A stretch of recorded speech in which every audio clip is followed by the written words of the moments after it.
बहुत अच्छा लग रहा है आपके सामने बस बैठकर। मुझे भी तो ये अच्छा लग रहा है। आपको मैंने कई बार देखा यूट्यूब पर और मेरा मन था आपसे बात करने का कभी। So I am happy to be with you. Thank you sir. ये मुझे एक तोहफा मिला था एक टिबेटन मंक से। जी ये एक बेल है और इसके साथ एक वज्र दिया है। जी। इस बेल का मतलब उन्होंने कहा, इस हाँ। बेल का मतलब है विजडम, ओके। यानी कि नॉलेज, यानी कि Saraswati. I think experience knowledge को हम विजडम कहते हैं। हाँ। और इस वज्र का मतलब है कंपैशन, यानी कि दूसरों के जज्बातों को जानना। और ये बेल मैं बहुत कम उठाता हूँ इस पॉडकास्ट में, पर आज उठाऊंगा इस पॉडकास्ट के स्टार्ट में। Thank you. When wisdom meets compassion. Thank you. बहुत कम लोगों में ये स्किल होती है, to make wisdom meet compassion. दूसरों के दिलों को भी जानना और दूसरों को चीजें सिखाना भी एक्सपीरियंस के थ्रू। लोग बहुत शांति से बैठकर आपकी बातें सुनते हैं। तो बहुत रॉ सवाल है, पर क्यों, आपके अकॉर्डिंग क्यों? मतलब अगर बात स्टूडेंट्स की हो रही है तो सरप्राइजिंगली उसके पीछे मेरा व्यू ये है कि मैं स्टूडेंट लाइफ में बहुत खराब स्टूडेंट रहा हूँ। बहुत खराब मतलब अच्छा नहीं रहा हूँ, बहुत खराब तो शायद नहीं था। तो जब आप सबसे आखिरी बेंच पर बैठते हैं स्टूडेंट लाइफ में, सारी शरारतें करते हैं, बहुत सीरियस नहीं होते पढ़ाई को लेकर, आपके पेरेंट्स को आपकी चिंता बहुत ज़्यादा होती है कि ये कुछ कर पाएगा या नहीं कर पाएगा, और फिर जब आपको पढ़ने का शौक हो जाता है तो पढ़ाते समय मुझे ये अपने आप समझ में आता है कि सबसे पीछे बैठा बच्चा क्या नहीं समझ पा रहा होगा, क्योंकि मैं उस फेज को लंबे समय तक जी चुका हूँ। So maybe I have an ability to understand what he और शी नीड्स। वहाँ से बात को शुरू करना। फिर मुझे मेरे पेरेंट्स ने बचपन से डिबेटिंग में उतारा स्कूल के मंच पर। तो 2000 बच्चों के सामने मैं स्कूल टाइम में खूब डिबेट्स बोलता था, पोइट्री बोलता था। वो जो एक्सपीरियंस मिलता गया, फिर मैंने यूनिवर्सिटी लाइफ में बहुत डिबेटिंग की और मतलब स्टेज एक्टिविटीज़ बहुत ज़्यादा की। मुझे लगता है कि उन एक्टिविटीज़ ने मुझे बोलने का तरीका सिखाया। हंसी मजाक करना मेरी बचपन से आदत रही है, फितरत रही है।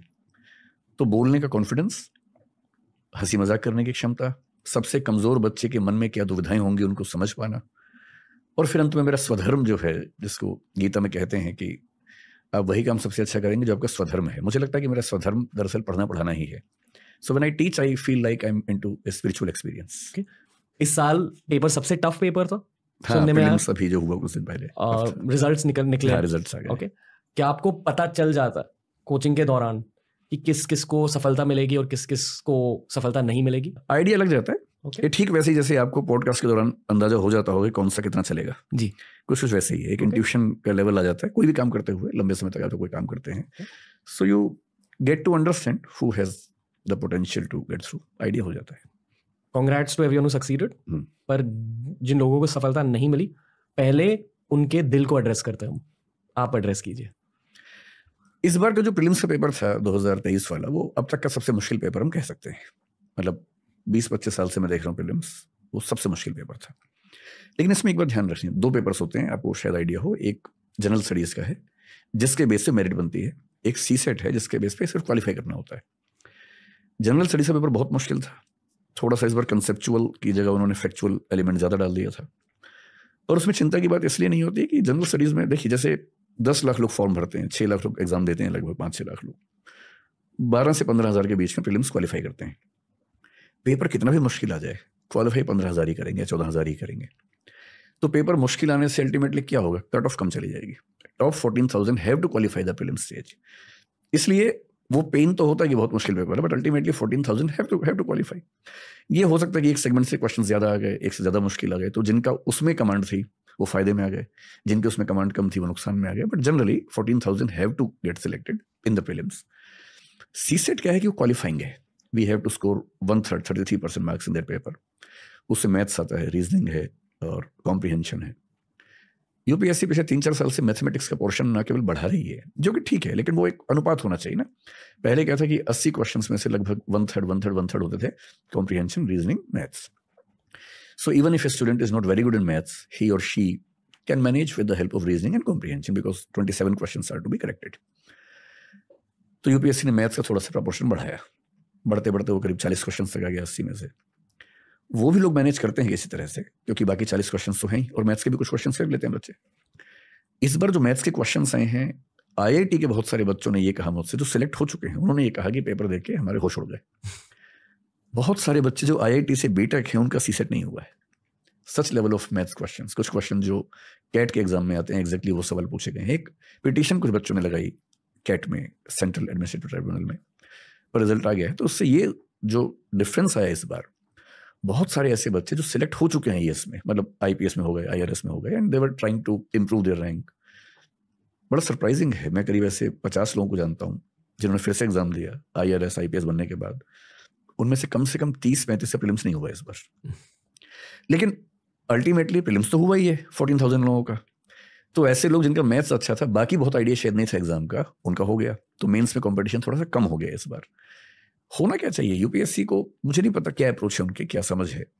प्रीलिम्स का एग्जाम स्क्रीनिंग टेस्ट है, आप इतना मुश्किल कर देंगे कि बहुत सारे योग्य लोग वहीं खत्म हो जाएंगे। इतना मुश्किल, और मुश्किल भी उन चीज़ों में जिनका यूपीएससी में करियर से बहुत लिंक है नहीं। एक बेसिक लेवल की data interpretation, data sufficiency, basic maths, percentage, average, proportion समझ में आता है, आना चाहिए। स्टैटिस्टिकल टूल्स आने चाहिए, समझ में आता है। पर अब आप नंबर सिस्टम के नाम पर कैलकुलस के लेवल के सवाल पूछेंगे जिनका कोई मतलब नहीं है उसके करियर से, और है भी तो इतना कि ट्रेनिंग में आराम से कोई सीख लेगा। तो मेरे ख्याल से वो पेपर बनाने वालों की पॉलिसी में या तो कोई अंडरस्टैंडिंग मिस्टेक है, या इस बार एक एक्सीडेंट हुआ है, अगली बार से ठीक हो जाएगा। किसी का ब्रेकअप हो चुका है, उस कोई पीड़ा से गुजर रहा है और स्टूडेंट्स पर वो पीड़ा पास ऑन कर रहा है मुश्किल पेपर के थ्रू। हाँ, हो सकता है, ये हो सकता है। मैं अक्सर कहता हूँ कि असल में बहुत कम लोग हैं जो डिटैच होकर काम कर पाते हैं जी। जैसे अगर मैं जिंदगी में, जैसे आपका एग्जांपल है, आपका ब्रेकअप हुआ कुछ दिन पहले, जैसे आपने बताया, अब आपके मन में दो बातें हो सकती हैं। आपको जितना मैं समझ रहा हूँ आपके मन में दूसरी बात ही होगी, लेकिन मैं समझाने के लिए कह रहा हूँ। कुछ लोग इस माइंडसेट में आ जाते हैं कि मेरा हुआ है तो फिर कोई भी प्रेम ना कर पाए दुनिया में, कोई भी करेगा तो मुझे जलन होगी, चुभन होगी। ये वो स्थिति है जब मैं चाहता हूँ कि मेरा दुख हर आदमी का दुख बन जाए जी, और सुख के मामले में उल्टा चाहते हैं कि सबका सुख मेरा सुख हो जाए और दुख मेरा सबका हो जाए। इंसान के बड़े होने का मतलब है कि जब दुख हो तो वो अकेला झेले, सुख हो तो बांटे। तो मेरा ब्रेकअप हुआ लेकिन किसी और का ना हो जी, और मैं तो वजह ना ही बनूं, एक ये अप्रोच है। यूपीएससी का कोई भी एग्जाम हो, मैंने कई एग्जामिनर्स को, क्योंकि मैं टीचिंग की दुनिया में हूँ, डीयू में भी पढ़ाया मैंने कुछ समय तक, तो एकेडमिक्स के लोगों को जानता हूँ। कम लोग हैं जो अपनी कुंठाओं से बाहर निकल पाते हैं। बहुत लोग इस कुंठा में, फ्रस्ट्रेशन में जिंदगी में रहते हैं कि मैं जो नहीं कर पाया था कोई और कैसे कर लेगा। और ये सैडिज्म होता है, सबकी जिंदगी में दुख पैदा करना और उसको एंजॉय करना। मेरे ख्याल से सबसे गहरी ट्रेनिंग एकेडमिक्स में, एजुकेशन में ये चाहिए कि एक कायदे का इंसान कैसे बना जाए और बिना सैडिस्ट हुए दूसरों की खुशी में थोड़ी अपनी खुशी तलाशने की आदत हमें पड़ जाए तो बेहतर है। एम्पैथी की ट्रेनिंग, एम्पैथी जो शायद हमारे गुरुकुल्स में होता था। मैं बहुत श्योर नहीं हूँ, मुझे आइडिया है नहीं कि उसका क्या करिकुलम था, लेकिन एम्पैथी की ट्रेनिंग घरों में भी होती है। अगर पेरेंट्स की अंडरस्टैंडिंग ठीक होगी, पेरेंटिंग कैसी होनी चाहिए, तो एम्पैथी घर में भी सिखाते हैं। अगर दादाजी घर में हैं, दादी जी घर में हैं और बच्चों से कहते हैं कि उनके पैर दबाओ रोज रात को, अब इसको हो सकता है कोई वेस्ट के नजरिए से चाइल्ड लेबर कहे या चाइल्ड एक्सप्लॉयटेशन कहे, पर मेरी नज़र में इससे बच्चा दो चीज़ें सीखता है। एक वो ह्यूमिलिटी सीखता है, विनम्रता सीखता है, और एक एम्पैथी सीखता है कि अगर मेरे दादाजी की टांगों में दर्द रहता है और मैं उनके पैर दबा रहा हूँ तो एक तो मैं आधा घंटा उनके साथ गुजार रहा हूँ, दूसरा मुझे ये समझ आ रही है बात कि मेरा जीने का धर्म केवल मौज करना नहीं है, सेवा करना भी मेरे जीवन का हिस्सा है, और मैं उनके दर्द को नहीं बांटूंगा तो कौन बांटेगा। तो और एक विनम्रता, अगर जैसे मैं टीचर हूँ, कई बच्चे मेरे पैर छूते, मैं अच्छा नहीं फील करता हूँ, मैं उनको मना करता हूँ, पर इरेस्पेक्टिव ऑफ दिस मैं ये बिलीव करता हूँ कि पैर छूना अपने आप में एक बड़ा ज़रूरी कदम है, स्पेशली बच्चों के लिए। उनको झुकने की आदत रहनी चाहिए, और पैर में झुकना हम सिंबॉलिकली ये मानते हैं कि आप व्यक्ति को सबसे ज़्यादा सम्मान जो दे सकते हैं वो पैर छू के दे रहे हैं। और पेरेंट्स को कम से कम इतना सम्मान मिल जाना कि मेरा बच्चा मुझे अप्रिशिएट करता है, कम से कम थैंकफुल है, ग्रेटिट्यूड है, ये इमोशनल बॉन्डिंग ही तो है, एम्पैथी तो है। और इमोशनल इंटेलिजेंस का कंसेप्ट वेस्ट में 20-25 साल पहले आया, लेकिन ये तो अतीत में कब से चल रहा है। जब बुद्ध कह रहे थे कि करुणा ही है जो संसार को जोड़ती है, जब भवभूति उत्तर रामचरितमानस में एक और रस करुण एवं कह रहे हैं कि दुनिया में एक ही रस है, वो करुण रस है, तो ऐसा थोड़ा ना कि एम्पैथी की ट्रेनिंग पश्चिम से हमें सीखनी पड़ेगी। एम्पैथी तो अतीत में कितनी बार, वाल्मीकि हमारे संसार का पहला कवि, पहली बार कवि क्यों बना? ट्रोंच पक्षी का जोड़ा खेल रहा था, एक शिकारी ने एक पक्षी को मार दिया, अब प्रेम में रत पक्षियों में से एक नीचे गिरा। वो जो मोमेंट है, उस मोमेंट में दुनिया का पहला कवि बना है। वो वेदना कितनी हुई होगी, पीड़ा कितनी हुई होगी। और उन्होंने तो लिखा मां निषाद प्रतिष्ठान त्वमगमी शाश्वती समा, एक संस्कृत की पंक्ति आती है जहां से रामायण की शुरुआत होती है। इसी पर छायावाद के कवि ने, छायावाद 1918 to 1936, उसमें एक कवि ने लिखा, वियोगी होगा पहला कवि, आह से उपजा होगा गान, निकलकर आंखों से चुपचाप बही होगी कविता अनजान। पहली कविता तो आह से पैदा हुई होगी और आंखों से बही होगी। कविता लिखी छोड़ जाती है, कविता तो बहती है आंखों से और जुबान से बहती है। कालिदास ने मेघदूत लिखा। मेघदूत में यक्ष है, यक्षिणी है, उनके प्रेम की कहानी है, विरह की कहानी है। और एक कवि है नागार्जुन, उन्होंने कालिदास पे लिखा और कहा कि एक पंक्ति आती है, अमल धवल गिरी के शिखरों पर प्रियवर तुम कब तक सोए थे, कालिदास सच सच बतलाना रोया यक्ष के तुम रोए थे। यक्ष नहीं रोया था, यक्ष की आंखों से जो बह रहा है, कालिदास तुम्हारे आंसू हैं। और नागार्जुन कवि कह रहे हैं कि मैं पहचान रहा हूं कि आंसू तुम्हारे हैं। और कवि होने में और लेखक होने में ऐसा होता है। और ये बात ठीक है, एम्पैथी ना हो, अल्टीमेटली इंसान होने का सबसे गहरा मजा तो इमोशंस में ही है। और यदि आप इमोशनली कनेक्ट नहीं कर पाते दूसरों के साथ, और कनेक्ट करने का मतलब है उनके दुख में उनके साथ खड़े होना। आई होप कि वो पेपर सेटर्स ये पॉडकास्ट सुन रहे हैं ताकि अगले साल आसान पेपर निकल के। आसान पेपर से भी सिलेक्शन उतने ही होंगे, इससे कुछ फर्क नहीं पड़ेगा। फिर भी अंतर सिर्फ है कि सीसेट के पेपर में, क्योंकि वो क्वालिफाइंग है और आप बहुत अच्छे बच्चों को बहुत मामूली वजह से डिस्क्वालीफाई कर देते हैं, ये थोड़ा चुभने वाली बात है। ओके, पर फेलियर्स को थोड़ा एड्रेस करते सर, बहुत सारे लोग। मैं उन्हें इतना ही कहूंगा कि जो इस बार पेपर था सीसेट का, अगर आपका मैथ्स बहुत खराब है तो बस अगली बार से इतना ध्यान रखें कि सबसे पहले कॉम्प्रिहेंशन के ही सवाल करें, नंबर 2 पर रीजनिंग के सवाल करें, प्रैक्टिस करें कि पहले इनके सवाल कैसे करने हैं। और किसी भी हालत में 35 क्वेश्चंस आ ही जाते हैं जी, out of 80। So if you can do 31 questions out of 35 right, you are through. और ये इतना मुश्किल नहीं है, यहाँ तक कि 35 क्वेश्चन में 30 भी ठीक कर देंगे और बाकी 45 क्वेश्चन छोड़ भी देंगे, तब भी क्वालिफाई कर लेंगे। और जो लोग इसे अपना लास्ट अटेम्प्ट मानते हैं, उन्हें आप क्या कहना चाहोगे? मैं ये कहूँगा कि या तो मैथ्स सीख लें, अगर मैथ्स में दिक्कत बहुत ज़्यादा है तो रीजनिंग कॉम्प्रिहेंशन में खूब प्रैक्टिस करें। इतनी प्रैक्टिस करें कि वो, क्योंकि क्या होता है कि 80 क्वेश्चन 120 मिनट में करने हैं, तो यू हैव 1.5 मिनट्स पर question. But if you decide that you will attempt only 40 questions, then you have 3 minutes पर क्वेश्चन। तो हर क्वेश्चन में 3 मिनट लगाने का चांस मिल जाता है, और वो 2 ही सेगमेंट्स करें, 40 ही क्वेश्चन करें। जब क्वालिफाई ही करना है 27 क्वेश्चन ही करने हैं। होता क्या कि मैथ्स के क्वेश्चन जिन्होंने उठाए इस बार पहली बार, मुझे एक IIT के बच्चे ने बताया कि 8 मिनट पर क्वेश्चन की एवरेज इस बार आ रही है जो सॉल्व कर रहे हैं। इतना मुश्किल पेपर है। अब क्वेश्चन पेपर की डिमांड है 1.5 मिनट में एक क्वेश्चन करना है, आपके क्वेश्चन का लेवल 8 मिनट वाला है, तो जो मैथ्स में उलझा जनरली फंस गया। So I will suggest through your podcast कि कॉम्प्रिहेंशन और रीजनिंग के क्वेश्चन को चुन चुन के पहले सॉल्व करें जल्दी से, 1.5 घंटे के अंदर 40 क्वेश्चन कर लें। उसके बाद मैथ्स के वो क्वेश्चन करें जो उनको आते हैं। And if you can attempt 40-45 questions, it's fine. Okay, अगर आप पेपर सेटर होते हैं, या नॉट इवन पेपर सेटर, अगर आप पूरे यूपीएससी को हेड कर पाते जी, आप पूरे सिस्टम में क्या चेंजेस लाते सर? पूरे सिस्टम में, I am sure this is something you thought about at some point. I think almost every day about this. क्योंकि देखिए, पहली बात, यूपीएससी सच में एक बहुत ही शानदार इंस्टीट्यूशन है, इस पे कोई मतलब किंतु परंतु का मामला नहीं। आप ये जानते हो कि आप देश के एक बहुत बड़े इन्फ्लुएंसर हो इस डोमेन के ना, तो जो आप बोलोगे, मैं बहुत सोच समझ के बोल रहा हूँ जी। और मुझे ये भी ध्यान है कि 2014 के मूवमेंट में मैंने यूपीएससी के खिलाफ खूब जम के बोला था, कई टीवी चैनल से बोला था, कहा था कि UPSC is not a divine institution. मैं अपनी बात पे कायम हूँ, डिवाइन नहीं है। और ये बात सही है कि UPSC is one of the best institutions of the country. क्योंकि क्या होता है, जब आप सिस्टम चलाते हैं तो दिक्कतें अलग होती हैं। सिस्टम को क्रिटिसाइज करना बहुत आसान होता है। Since I am running an institution of my own, हम लोग 1500 लोग काम करते हैं दृष्टि में, हम लोग मिलकर चलाते हैं इंस्टीट्यूशन। क्या होता है कि आलोचना करना इतना आसान काम है, आप कोई भी एक लूप होल ढूंढेंगे, आलोचना कर सकते हैं। पर सिस्टम को चलाना इस तरह से कि उसमें एक भी लूप होल ना हो, बहुत मुश्किल काम होता है। So when I empathize with the members of UPSC as well, तब मैं ये बात कहना चाह रहा हूँ, जनरली वो कोशिश करते हैं चीजें ठीक रहें, एक्सेप्ट कभी कभी उनके कुछ मेंबर्स की राय ऐसी होती है जिससे हम एग्री नहीं कर सकते। जैसे 2008 से 14 के बीच में यूपीएससी में बहुत चेंजेस हुए, ड्रास्टिक चेंजेस हुए, जो मैं आज तक मानता हूं कि वो ठीक नहीं है। उनमें कई चेंजेस सीधे इंडियन लैंग्वेजेस के खिलाफ थे, नहीं होना चाहिए। एक लेवल प्लेइंग फील्ड होनी चाहिए, कोई भी भाषा हो, अंग्रेजी है, हिंदी है, मराठी है, तमिल है, किसी को नुकसान क्यों होना चाहिए? शहर का बच्चा, गाँव का बच्चा, किसी को नुकसान क्यों होना चाहिए? पर जब आप कुछ ऐसी चीजें इंड्यूस करते हैं जो सीधे किसी को नुकसान पहुंचाती हैं, तो सवाल उठता है कि ये गलत अप्रोच है आपकी। तो UPSC in general is a good institution, this is the starting point. उनको प्रीलिम्स में मैथमेटिक्स का जो मानिया उनके दिमाग में बैठा हुआ है और जो फोबिया बच्चों के दिमाग में, उससे थोड़ा सा बचना चाहिए, है ना। इतना मैथ्स जितना यूपीएससी के बाद चाहिए, कि आईएएस को कितना मैथ्स चाहिए भाई जी?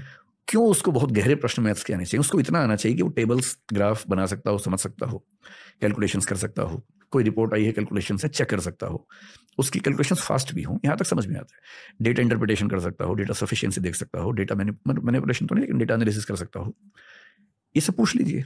लेकिन जानबूझ के इतना मुश्किल बनाना कि वो केवल वही लोग कर सके जिनका मैथ्स बहुत गहरा है, इसकी जरूरत नहीं है।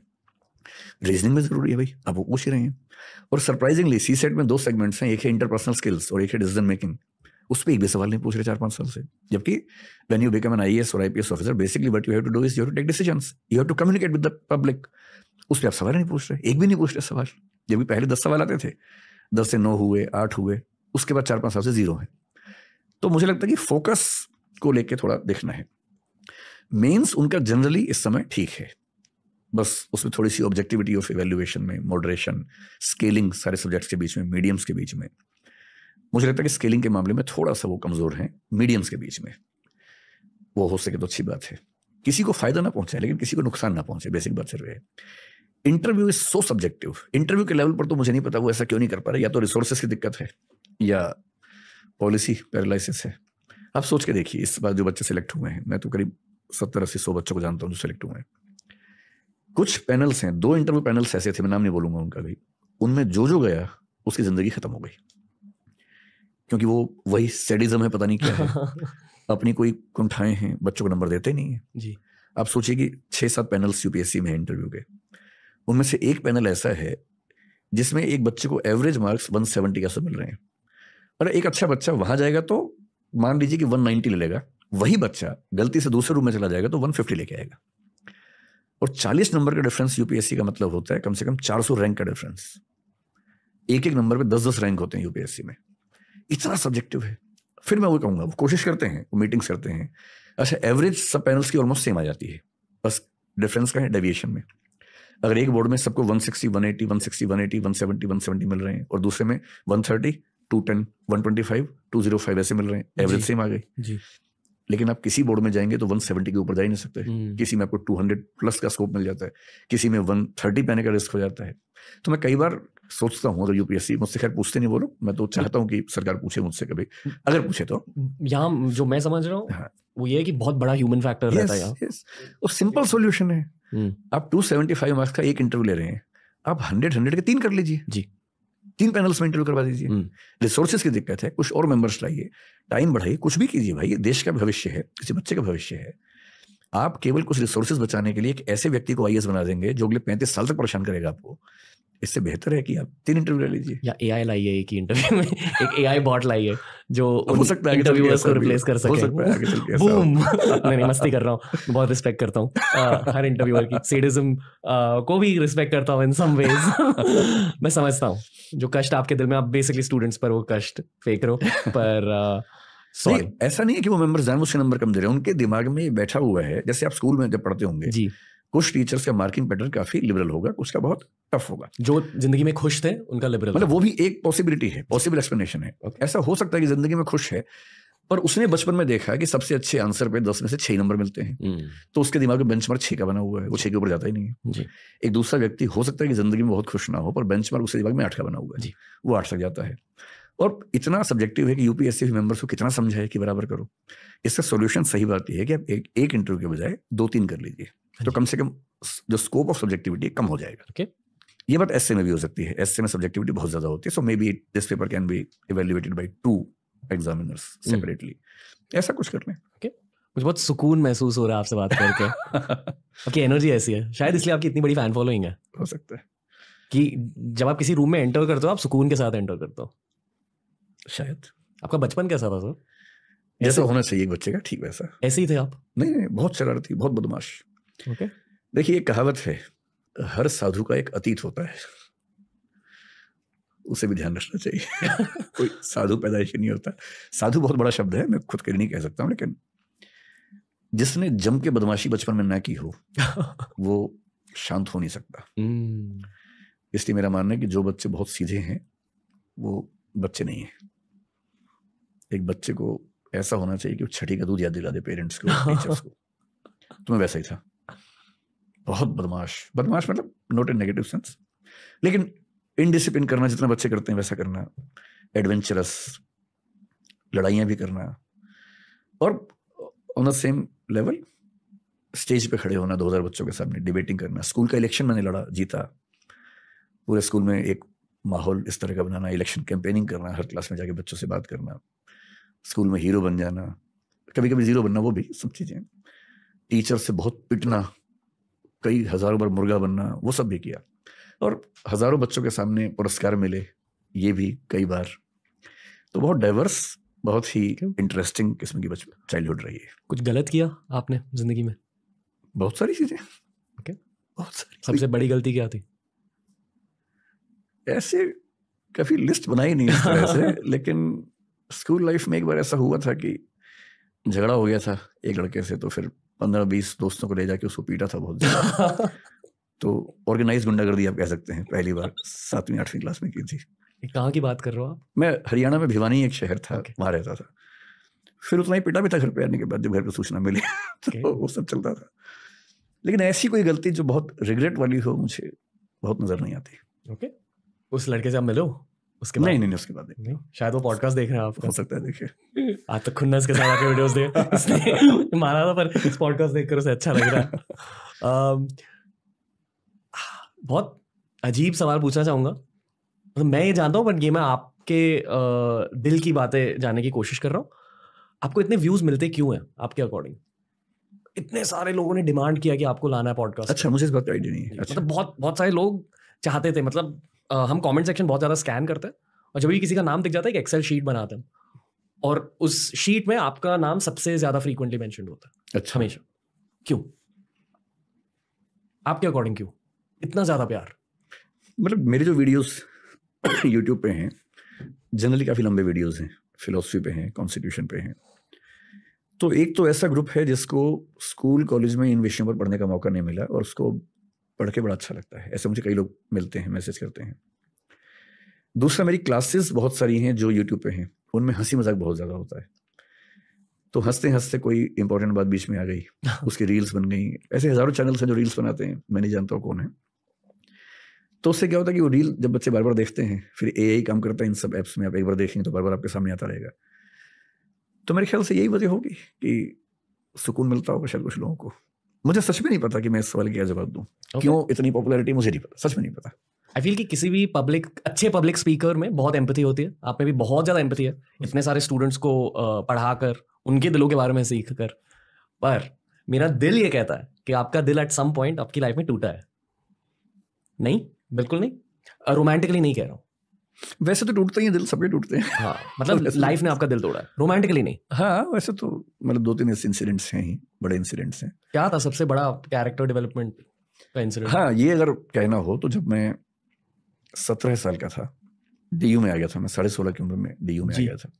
तो मैं 16.5 की उम्र में डीयू में आ गया था। 17 का हुआ जब बीए फर्स्ट ईयर में था। तो हमारे घर में एक ट्रेजेडी हुई बहुत बड़ी, नॉट समवन्स डेथ, लेकिन वैसी ट्रेजेडी हुई। सिंपल लैंग्वेज में कहें तो महल से सड़क पे आ जाने की स्थिति बन गई। So in the age of 17 when I was enjoying my life, सब कुछ था मेरे पास जो दिल्ली में एक बच्चे को चाहिए रहने के लिए। बस एक बाइक लेने वाला था मैं, उस समय ले नहीं पाया था, लेकिन दोस्तों के पास बाइक थी। उस समय अचानक ऐसा हुआ कि ये चीज़ें सब खत्म हो गई घर में, और फिर मुझे अपने पेरेंट्स और सबको सपोर्ट करने के लिए सेल्समैन की नौकरी करनी पड़ी। तो मैंने ग्रेजुएशन का अपना पूरा बाकी टाइम सेल्समैन की जॉब करते हुए निकाला। कैलकुलेटर्स बेचता था मैं, फिर प्रिंटिंग कार्ड्स बेचता था। मतलब प्रिंटिंग की एक सेटअप था, उसमें ऑर्डर्स लाना, प्रिंटिंग करवाना, सप्लाई करना, वो सब करता था। वो 2 साल बहुत टफ थे। ज़्यादा टफ ये नहीं था कि मैं काम कर रहा हूँ, वो तो ठीक है, बच्चे तो फ्लेक्सिबल होते ही हैं। अपने पेरेंट्स को बहुत अच्छी कंडीशन से अचानक बहुत खराब कंडीशन में आते हुए देखना, यहाँ सर्वाइवल भी एक क्राइसिस हो, रिस्क बहुत सारा, डेंजर बहुत सारा हो, वो बड़ा टफ था। लेकिन मैं अपने पेरेंट्स को हमेशा कहता रहा। तो मेरी माँ नहीं है, 4-5 साल पहले उनकी मृत्यु हो गई। उनको हमेशा गिल्ट रहा कि हम जब बच्चों का करियर बनने का टाइम था, हम 3 भाई हैं, मैं उस समय 17 का था, दूसरे भैया 18 प्लस के थे, बड़े भैया 20 के थे। तो जिस स्टेज में करियर बनता है सब बच्चों का, ठीक उस समय क्राइसिस आया। तो मैंने अपने पेरेंट्स को कई बार बात समझाई बाद में कि सुविधाएं तो हर पेरेंट देता है, आप भी दे ही रहे थे, और उस क्राइसिस ने हमें जितना सिखाया उतना किताबें और स्कूल और कॉलेज कभी सिखा नहीं सकते थे। So that was the turning point, first turning point in my life, big turning point, जिसमें मुझे ये समझ में आ गया कि कुछ भी हाथ से निकल जाए, डरने की जरूरत नहीं है। अब मुझे डर नहीं लगता है। हम लोग 1500 लोगों की टीम है, वी आर डूइंग गुड, पर अब डर नहीं लगता है मुझे उन सब बातों से। सेकेंड टर्निंग पॉइंट मैं कह सकता हूँ जिंदगी में तब आया जब मेरी माँ की मृत्यु 5 साल पहले हुई। वो इमोशनल सेटबैक बहुत बड़ा था मेरे लिए, जो मेरी सेल्फ इवेल्युएशन को उसने ध्वस्त कर दिया। मतलब मैं फील करता था कि मैं बहुत मजबूत इंसान हूँ और मुझे बहुत फर्क नहीं पड़ता इन चीज़ों से, लेकिन मुझे फर्क पड़ा, बहुत ज़्यादा पड़ा। मुझे कंफर्टेबल होने में 6 महीने से 12 महीने का समय लगा। एक आध महीना तो ये था कि मैं उस मुद्दे पर बात ही नहीं कर पा रहा था, बोल ही नहीं पा रहा था एक सेंटेंस भी, जबकि मैं ऐसा खुद को नहीं मानता था। बाकी काम की दुनिया में छोटे मोटे सेटबैक होते हैं। 3-4 साल पहले ऐसा हुआ कि हमारे टीचर्स के ग्रुप ने मुझे छोड़ के सबने एक साथ छोड़ दिया अचानक, और ऐसा लगा कि बहुत बड़ा क्राइसिस है, लेकिन मैनेज हो गया आराम से। We got even better teachers, and हमने ये भी समझा कि कोई सिस्टम का रन करना किसी इंडिविजुअल पे ना डिपेंडेंट होता है, ना होना चाहिए। So we started developing systemic approach rather than person oriented. Yes. तो अब हम सिस्टमिक अप्रोच पे काम करते हैं। 1500 लोग हैं, I am one of them, and we believe in making the system robust and strong. तो अब इंडिविजुअल सेंट्रिक सिस्टम, जैसे ब्यूरोक्रेसी में होता है, इंडिविजुअल सेंट्रिक नहीं होता है, ठीक वैसे हमारे सिस्टम वैसा है। So now we are even stronger than before. इस पॉडकास्ट में पहले प्यार की बातें करी हमने, फिर एक और इमोशनल सब्जेक्ट आ गया। आप बस्सी को जानते हो, एक स्टैंड अप कॉमिक? अनुभव सिंह बस्सी मैंने देखा एक दो बार। उसका एक मैंने देखा था एपिसोड था, वो कॉलेज हॉस्टल में शायद कूलर बच्चों ने गिरा दिया, ऐसा कुछ था, बड़ा इंटरेस्टिंग था। बस्सी भाई आए थे पॉडकास्ट पर। अच्छा। मैंने सोचा कि मजाक करेंगे उनके साथ, जोक्स रैक करेंगे, वो पूरा पॉडकास्ट सीरियस हो गया मेंस इमोशनल हेल्थ के बारे में। इतना दर्द निकला है उस पॉडकास्ट में दोनों तरफ से। आई फील कि अक्सर लड़के एक दूसरे से इमोशनल बातें नहीं करते। हाँ, और ये एक्चुअली एक प्रॉब्लम है। प्रॉब्लम है। इस पर अगर आपको इंटरेस्ट हो तो एक सिगमंड फ्रॉइड के स्टूडेंट थी नैन्सी कोडोरो, उनको पढ़िए। उनका थीसिस है, उसका नाम है the male inexpressiveness. Males do not have the capacity of expressing their emotions. वो छुपाते हैं ऐसा नहीं, उनकी वो कैपेसिटी बचपन में खत्म हो जाती है। और उसका पूरा उन्होंने कहानी बताई। कहानी ये बताई कि जब बच्चा 6-7 साल का होता है, आप देखेंगे जब बच्चा पैदा होता है, बेटा हो या बेटी हो, माँ के साथ चिपक के सोता है जी, तो उसको माँ के साथ बड़ा सुकून मिलता है। उसको लगता है कि यही मेरा संसार है, क्योंकि माँ उसकी सभी जरूरतें पूरी करती है, तो उसको कंफर्ट लगता है वहाँ। फादर के साथ अच्छा लगता है, पर फादर के साथ लंबे समय का कंफर्ट नहीं है, वो कुछ मिनट का है, कुछ समय मतलब एंजॉय करने का है, लेकिन लॉन्ग टर्म इन्वॉल्वमेंट में हमेशा माँ पसंद आती है। अब 6-7 साल या 8 की उम्र के बाद क्या होता है कि बेटे को हम माँ से अलग करने लगते हैं कि अलग कमरे में सो, दूर सो, और वो हर कल्चर की जरूरत है ताकि बेटे के मन में कुछ ऐसी फीलिंग्स ना आने लगे, क्योंकि वो बड़ा होने वाला है। बेटी को वो दिक्कत नहीं आती है, तो माँ और बेटी जिंदगी भर एक साथ सो भी सकती हैं, हर तरह की बात कर लेती है, क्योंकि माँ के जीवन के अनुभव और बेटी को जो अनुभव होंगे किशोरावस्था के बाद वैसे ही सेम होने वाले हैं। तो बच्ची माँ से ही बात करेगी, बेटा भी किशोर होगा पर बेटा माँ से बात नहीं कर पाएगा, और बेटे और बाप में तो और कम बात होती है। तो जो बेटा नाम का जो प्राणी है ना घर के अंदर, वो इमोशनली बहुत अकेला है। वो जब बड़ा होता है तो वो अपनी बातें, specially the changes in body जो उसको फील होते हैं, बाप से तो वो कोई बात नहीं कर पाता, तो ये तो क्या ही करेगा। माँ भी इन मामलों में थोड़ा सा पर्दा रखती है बेटे के साथ, बेटी के साथ नहीं रखती है। बहन से कैसे बात करे इस तरह की। भाई अगर है बराबर उम्र का तो शायद कर ले, पर बहुत कम घरों में भाइयों में दोस्ती वाला संबंध होता है आमतौर पर, वहाँ वो सम्मान और रिस्पेक्ट वो हावी हो जाता है। इसलिए 13-14 साल के लड़के के पास कोई चारा नहीं है सिवाय इसके कि वो अपने दोस्तों से बात करे। दोस्त भी उतने ही अकेले हैं अपने अपने घर में, सही किसी को नहीं पता है, तो कहीं कहीं से वो ज्ञान चुराते हैं, आपस में शेयर करते हैं, गैंग बनाते हैं अपना। और क्योंकि घर के अंदर से वो इमोशनल स्टेबिलिटी उनको नहीं मिलती है, सपोर्ट नहीं मिलती इन मामलों में, तो लड़के, मतलब नैन्सी कोडोरो जो बता रही, मैं उनकी बात बता रहा हूँ जी। तो लड़का एक विद्रोह के भाव में रहता है कि मुझे मेरी माँ ने मुझसे अलग कर दिया और मैं अपनी बहन की तरह माँ के साथ नहीं रह पाता हूँ। तो घर की दुनिया से डिटैच होकर बाहर की दुनिया में सुकून ढूंढता है। इसलिए आप देखेंगे जनरली लड़कों के लिए पैसा, रुतबा, पावर, बड़ा घर, बड़ी गाड़ी, इसकी जितनी वैल्यू है जनरली लड़कियों के लिए नहीं होती है, क्योंकि वो घर के माहौल में अपनी माँ के साथ, पापा के साथ जितना सुकून उनको मिलता है, तो इनके लिए सफलता के मायने जनरली अलग रहते हैं। वो सफलता प्यार मोहब्बत में ज़्यादा देख पाती हैं। इसलिए आप फिल्मों में देखेंगे जब लड़के लड़की मिलते हैं तो लड़की क्या बोलती है, एक छोटा सा घर हो, तुम रहो, मैं रहूं। लड़का ऐसी बात आमतौर पर नहीं बोलता है। उसका सपना छोटा घर नहीं है, उसका सपना केवल तुम रहो मैं रहूं नहीं, उसका सपना है कि एक महल हो, 50 नौकर चाकर हो, 20 गाड़ियां हो, क्योंकि वो खुद को साबित करना चाह रहा है बाहर की दुनिया में। और लड़की, सभी नहीं, जनरली लड़कियों के लिए सुकून का बिंदु है घर, परिवार, दोस्तों का समूह, एक छोटा समूह जहां इमोशंस आपस में शेयर हो जाएं, न कि ऑब्जेक्ट से वो अपने आप को डिफाइन करें। और ये इसकी जड़ है बचपन का वो अनुभव जब बेटे को माँ से अलग किया जाता है. So Nancy Chodorow has beautifully written the book titled the male inexpressiveness. मैं खुद एज अ कंटेंट क्रिएटर इसका सोल्यूशन ढूंढने की कोशिश कर रहा हूँ इन पॉडकास्ट के थ्रू, कि अगर दो मर्द आपस में इमोशनल बातें करें शायद कुछ इम्पैक्ट हो जाएगा सोसाइटी में. तो करनी चाहिए. आई फेल्ट कि बसी भाई के साथ वो हुआ. पर 2-3 दिन पहले मेरे एक फ्रेंड है जो अपने उनका शायद डिवोर्स होने वाला है, तो वो मेरे से बात कर रहे थे और वो बहुत ज़्यादा इमोशनल हो गए और मैं उनके लिए वहाँ रहने की कोशिश कर रहा था और जो मेरे दिमाग में जोक्स आ रहे थे उन्हें भी ब्लॉक कर रहा था क्योंकि अक्सर आपको जोक्स क्रैक करने होते हैं अपने भाइयों के साथ, पर मैं शांति से उसकी बातें सुन रहा था. ये इतना मुश्किल होता है सर. आदमियों के लिए बहुत मुश्किल तो ये है कि किसी के दुख में हंसे बिना कैसे रहें. किसी की डेथ हो जाए, आप बिहेवियर देखिए आदमी और औरत का वहाँ पर क्या है. महिलाएं जब जाती हैं जी, वहाँ कई महिलाएं बैठी हैं आराम से बात कर रही हैं, एक और महिला आई, सब मिलकर रोती हैं जी. एकदम ऑर्केस्ट्रा की तरह से चलता है. तो वो जो महिलाएं शांति से बैठ के बात कर रही हैं, एक की और आती सब कैसे रोने लगती है मैं नहीं समझ पाता, क्योंकि उनका अपने इमोशंस पे ऐसा कैसे कंट्रोल है. सब रोई 5-7 मिनट, फिर वो 7वीं महिला भी चुप हो गई, फिर बातें होने लगी, फिर 8वीं जब भी आएगी फिर 8 रोएंगी उसके बाद. तो बहुत पता नहीं कैसे मैनेज होता है. अच्छा, आदमी लोगों को आप वहाँ देखेंगे जी, किसी के दुख में जब जाते हैं, 1-8 मिनट हाथ रख के बहुत बुरा हुआ, बहुत बुरा लग रहा है. जिसको बुरा लग रहा है, जिसको दुख हुआ, बोलेगा हाँ कोई बात नहीं, हो जाता है. फिर वो जाके बैठ जाएंगे. आंसू तो भूल ही जाइए आप. फिर 6-7 आदमी जहाँ बैठेंगे, 2-4 मिनट चेहरा नीचे करके सीरियस होंगे, फिर खुसर खुसर शुरू कर देंगे कि भाई सेंसेक्स उठा के नहीं उठा, तुम्हारा काम ठीक चल रहा है. या फिर वो व्यवस्थाओं में लग जाते हैं, पानी पिलाना सबको, जूते सबकी लाइन ठीक कर देना, क्योंकि वो दुख व्यक्त करने के माहौल में रह ही नहीं सकते. जी जी. और आदमियों के साथ एक बहुत बड़ी दिक्कत ये है कि उनकी परवरिश में उनको सिखा देते हैं कि रोना कमजोरी का लक्षण है. अगर तुम्हारी आंख से आंसू निकलता है तो तुम लड़की हो, लड़का नहीं हो. तो लड़की होना लड़कों के लिए बहुत ही डिमीनिंग सी बात मान ली गई है, जबकि ये महिलाओं की ताकत है कि वो रो सकती हैं. उनकी दवाई भी है, दवाई है. जो हमारे पास स्ट्रेस हुआ, रो लिए, बात खत्म हो गई. जी. एक तो हमारा वैसे ही परवरिश का जो स्ट्रक्चर है गलत है, ऊपर से ये जो वैल्यू सिस्टम है कि रोए तो लड़की हो. अब लड़कों की दुनिया में कोई दुखी है, रोना चाहे, सब मजाक बना देते हैं उसका, जबकि सबको साथ देना चाहिए. मिलके ना भी रोएं, कम से कम साथ तो दें, गले तो लगा लें. पर रोना एक ऐसी बेहूदी बन गई है लड़कों की दुनिया में, तो फिर इलाज कहाँ से होगा.